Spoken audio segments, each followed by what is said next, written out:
I solved it. This car has a no fucking spark issue. I'm gonna order this part, but I think it's the ECU. I'm gonna determine that. I'm gonna verify that by doing this simple test.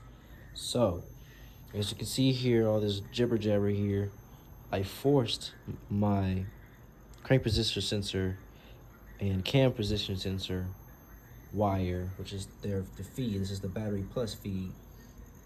I'm forcing it direct 12 volts, and to see if the sensor works,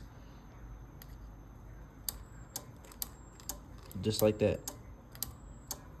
So the sensor now works, but if I take this direct feed off, preventing its 12 volt feed, I now have,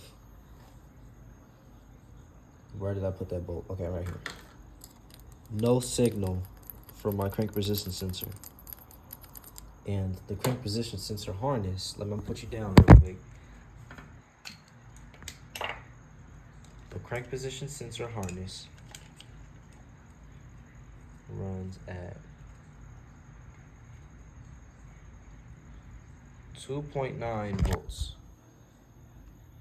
But when I force direct it, it's supposed to run at 12 volts. It's supposed to run at 12 volts. But when I force 12 volts into the wire, now it has 12. So this is a bad ECU. It's not getting its full direct 12 volts.